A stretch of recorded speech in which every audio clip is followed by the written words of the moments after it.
can you be forced to play a game?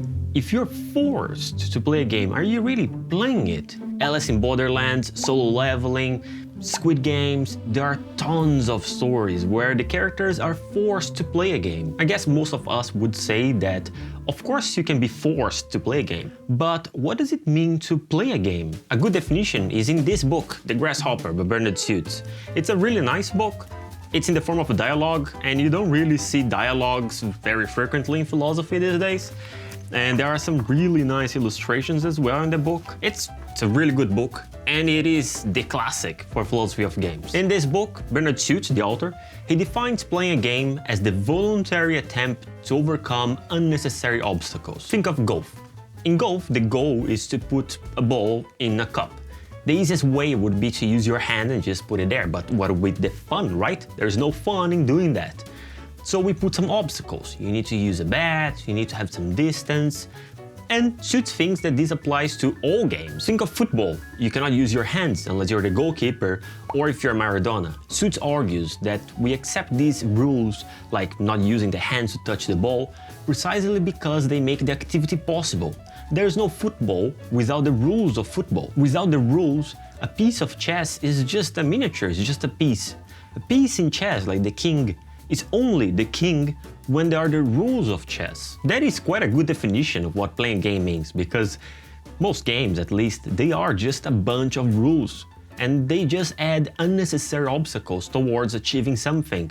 But that is what makes the activity possible, it's what makes football football, chess chess, golf golf. Okay, nice. So now we have a definition of what it means to play a game. Playing a game is the voluntary attempt to overcome unnecessary obstacles. But here's the catch.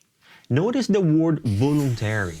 Suits is saying that in order to play a game, you need to voluntarily accept to play the game. Well, what about Squid Games? In Squid Games, the characters there, they were not really choosing to play the game. They were not doing it out of their own volition. They were forced to obey the rules of the game. For instance, in the first game, they discovered that if they leave the game, they die.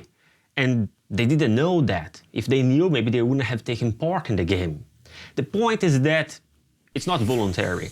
So it seems that if we use Suits' definition, then they're not playing a game. And besides Squid Games, Alice in Borderlands would not be games as well. Solo Leveling would not be games as well. So maybe we need to adapt Suits' definition, improve it. And here is where Indrek Rageland enters. This whole video is based on his paper called Squid Games and the Illusory Attitude. Rageland argues that in order to play a game, we don't need to voluntarily accept to follow the rules. They can be forced. All we need in order to play a game is for the rules to be put in force, whether by our own choice, by our own volition, or by actual force, with other people imposing it on us. Think of language. In language, there are rules. It's the grammar. For instance, if you're saying a verb in the past tense, you need to change the word in a certain way. Most time you put that ed at the end. And I don't really need to accept to choose these rules. They just need to be in force. All I need in order to be able to communicate with you in English is for these rules to be in force, regardless if we accept them or not. But hold on, is language a game then? Because think of the word rock. The word rock is just a sound. It doesn't mean anything outside of the language. In the language, yes, it means something. It means that object, stone, something like a stone. And remember about chess? What I said about the pieces? That the king is only really a piece if there are the rules of chess. Without the rules of chess, then it's no longer the king. So does this mean that language is a game? In a game, the rules specify the goal. But the same doesn't happen with language.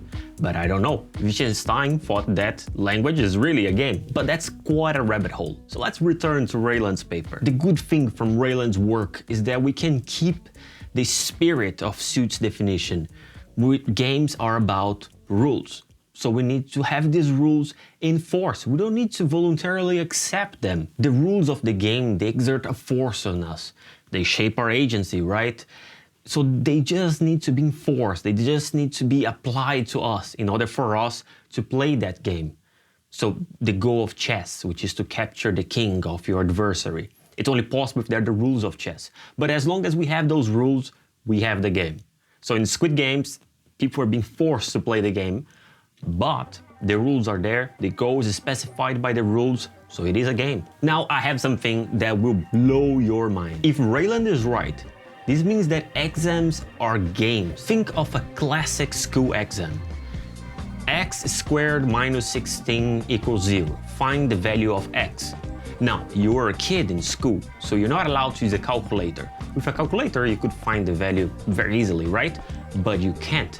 Is it a necessary obstacle? Well, it's not necessary, right?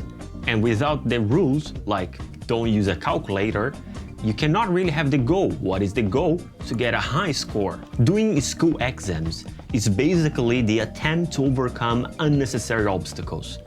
So it is a game. Kids don't choose to do the exams. Well, at least most of them. We are forced to do the exams. So there you go. Squid Games and school exams, they are both games. What about Hunger Games? Is it a game? What about Gladiator? Or what about Mad Max, the Thunderdome? There's a rule. 2 men enter, 1 man leaves. What about when Avatar Aang met Boomy? Or what about rap battles? What do you think? Do you think that they are games or not?